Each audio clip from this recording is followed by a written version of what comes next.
Mga ka-idol, may balita tayo dito, pag-usapan po natin. Pero bago pa tayo magsimula mga ka-idol, ay like nyo na ang video na ito. Malaking tulong na po ito mga ka-idol.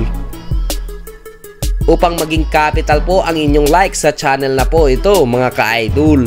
So like nyo na ang video na ito. Kung hindi, ang centipede ay pupunta sa inyong tenga.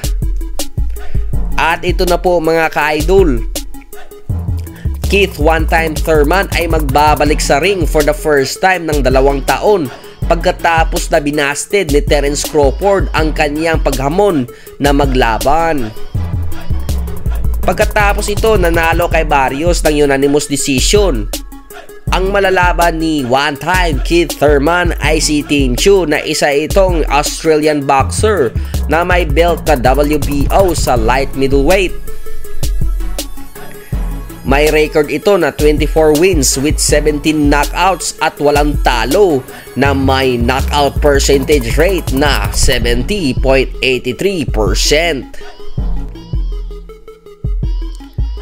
Ang ibig sabihin lang po ito mga ka-idol ay hindi ito basta-basta na boksingero na makikita lang sa perya, kung hindi isa talagang itong elite na boksingero.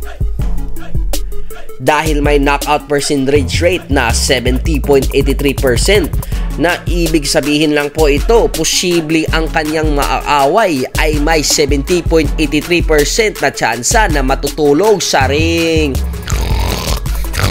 Knockout, knockout, knock knock, who's there? Tim Tszyu. Sabi pa sa interview na ang sabi ni Tim Tszyu ay na magbabalance ito kay Keith Thurman na baka tulog daw ito sa less than 6 rounds lang. Knock knock. Ganyan ang self-confidence ni Tim Tszyu kay Keith Thurman. Dapat ang laban nito ay maggaganap sa Las Vegas at hindi sa Australia para walang bias. Hindi kagaya ni Pacquiao Jeff Horn na fight na may bias talaga ang decision noon.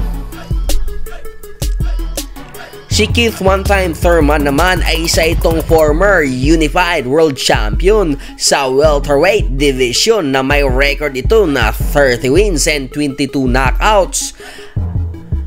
At isang talo lamang na ang nagpapatalo nito ay walang iba kung hindi ang isang pambansang kamao, Manny Pacquiao Pacman.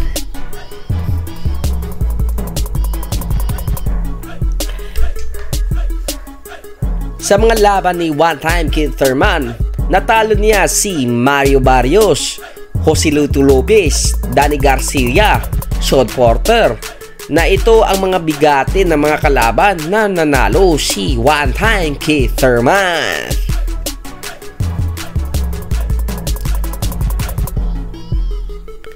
Kung naalala nyo mga ka-idol, pagkatapos niya natalo kay Manny Pacman Pacquiao, ay hindi ito nagbabalik sa boxing ng 2 taon at nakabalik ito nung nagkalaban sila ni Mario Barrios.